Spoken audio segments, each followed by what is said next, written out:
Hello students, welcome back to my channel learn with Parul. Hopefully आप सब अच्छे होंगे और सी प्रोग्रामिंग पढ़ रहे होंगे। सबसे पहले मैं हर वीडियो में यही बात बोलती हूँ कि बेल आइकन पे क्लिक करके मेरे चैनल को सब्सक्राइब कर लें ताकि जो लेटेस्ट अपडेट है वो आपको मिलती रहे।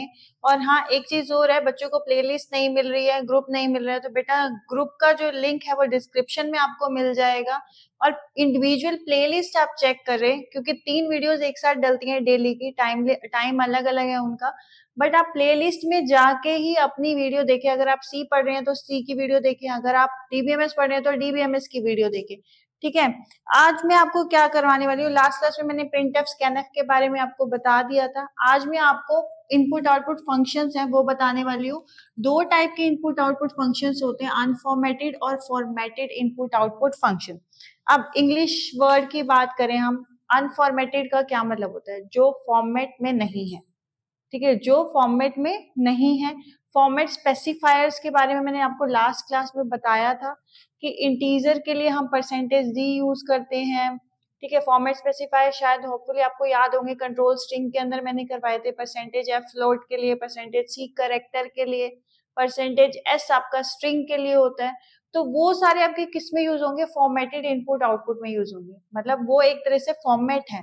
अगर इंटीजर वैल्यू को हमें प्रिंट करवाना है तो आप क्या यूज करोगे? परसेंटेज डी यूज करोगे। तो आपका ये क्या कहता है कि अनफॉर्मेटेड में जो आपके इनपुट आउटपुट फंक्शन होंगे, मतलब वो फॉर्मेट के अंदर नहीं है, उसमें फॉर्मेट स्पेसिफायर नहीं है। और फॉर्मेटेड के अंदर आपका क्या होगा? स्पेसिफिक फॉर्मेट होगा और फॉर्मेट स्पेसिफायर भी होंगे। दोनों में डिफरेंस यही है कि जो फॉर्मेटेड वाला होता है वो मोर यूजर फ्रेंडली होता है, यूजर के अकॉर्डिंग ही आपका आउटपुट डिस्प्ले करता है ऑन द कंसोल स्क्रीन। ठीक है, और अनफॉर्मेटेड वाला यूजर फ्रेंडली नहीं होता है। पहला डिफरेंस क्या हो गया? इसका स्पेसिफिक फॉर्मेट होता है, इसका कोई स्पेसिफिक फॉर्मेट नहीं होता। सेकंड, ये मोर यूजर फ्रेंडली होता है as compared to the unformatted, ये यूजर फ्रेंडली नहीं होता है।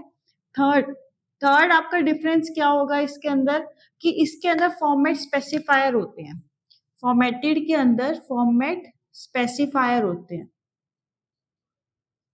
फॉर्मेट स्पेसिफायर लास्ट क्लास में मैंने करवा दिया था, percentage D, percentage F, percentage S, percentage C. ठीक है, ये सारी चीजें मैंने आपको करा दी थी कि इंटीजर के लिए यूज होता है, फ्लोट के लिए यूज होता है, स्ट्रिंग के लिए, कैरेक्टर के लिए, डबल के लिए, सबके लिए करवा दिया था। अगर आपने वो वीडियो नहीं देखी है तो प्लीज पहले जाके आप वो वीडियो देख लीजिए ताकि आपको फॉर्मेट स्पेसिफायर के बारे में समझ में आ जाए। तो तीसरा डिफरेंस यही हो गया कि फॉर्मेट स्पेसिफायर इसके अंदर होते हैं और इसके अंदर फॉर्मेट स्पेसिफायर आपके नहीं होते हैं। ठीक है, अब इसके कुछ टाइप्स होते हैं, इनपुट आउटपुट फंक्शंस होते हैं। फॉर्मेटेड के अंदर जो आपके इनपुट आउटपुट फंक्शन होते हैं वो मैं आपको करा चुकी हूँ, प्रिंटफ के बारे में करवा चुकी हूँ, स्कैनफ के बारे में करवा चुकी हूँ। ठीक है, स्कैनफ का आपका क्या मतलब होता है? जब यूजर से हमें कोई वैल्यू चाहिए होती है, यूजर वैल्यू देता है यूजिंग कीबोर्ड,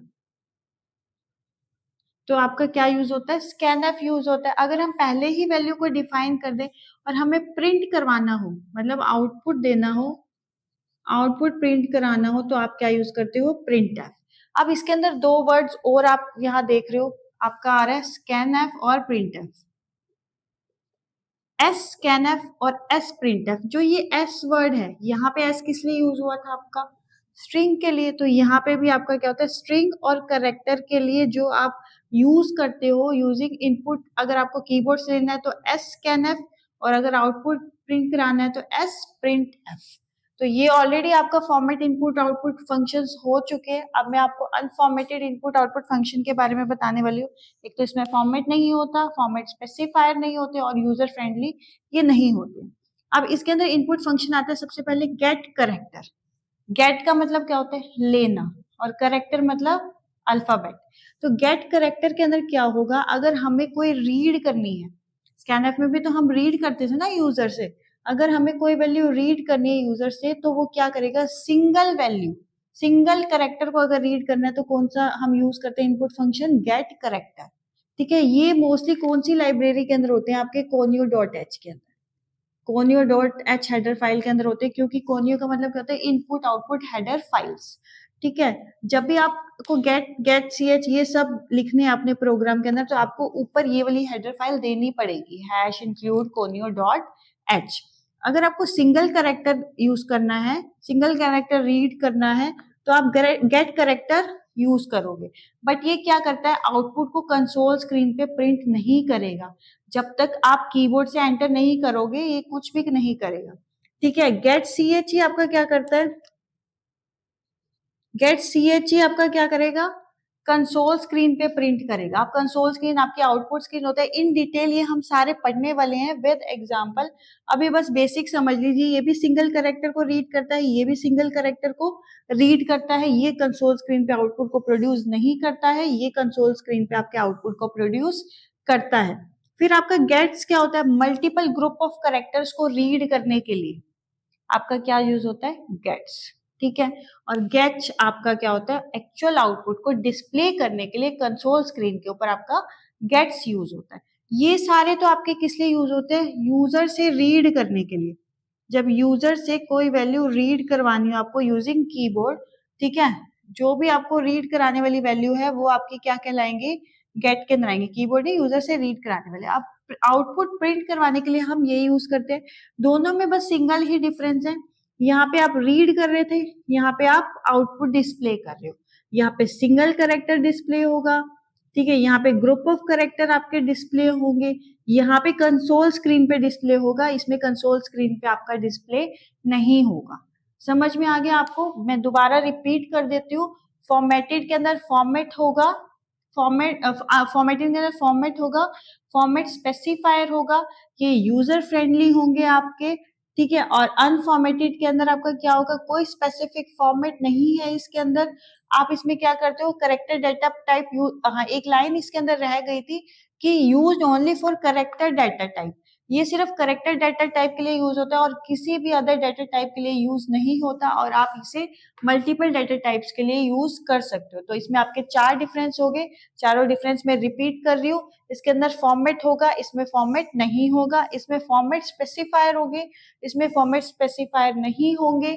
इसके अंदर क्या होगा आपका, यूजर फ्रेंडली होगा, ये यूजर फ्रेंडली नहीं होगा। इसके अंदर सारे के सारे डाटा टाइप आप यूज कर सकते हो, इसके अंदर सिर्फ आप करेक्टर डाटा टाइप के लिए ही यूज कर सकते हो। इसके अंदर इनपुट आउटपुट फंक्शन में प्रिंटफ स्कैनफ आएगा, और इसके अंदर आपका गेट करेक्टर, गेट चे, गेट्स आएंगे, और आउटपुट के अंदर पुट करेक्टर, पुट्स और पुट करेक्टर आएंगे। मतलब इसमें आपको बस याद रखना है कि कंसोल स्क्रीन के ऊपर किस में आउटपुट डिस्प्ले होगा आफ्टर प्रेसिंग द एंटर की, और किस में नहीं होगा। इन डिटेल विद प्रोग्राम मैं आपको ये नेक्स्ट क्लास में करवाऊंगी। बेसिक बस मेरे को ये बताना था कि अनफॉर्मेटेड और फॉर्मेटेड इनपुट आउटपुट होते क्या है, दोनों में डिफरेंस क्या है। ठीक है, होपफुली आपको ये अच्छे से समझ में आ गया होगा। ठीक है, अगर आपको समझ में आ रहा है और वीडियो अच्छी लग रही है तो आपको क्या करना है, मेरे चैनल को सब्सक्राइब करना है और मेरी वीडियो को लाइक करना है। नेक्स्ट क्लास में मैं आपको इन डिटेल विद प्रोग्राम ये सारे के सारे एक्सप्लेन करूंगी ही। ठीक है, नेक्स्ट क्लास में मिलते हैं। आज के लिए इतना ही। Thank you so much.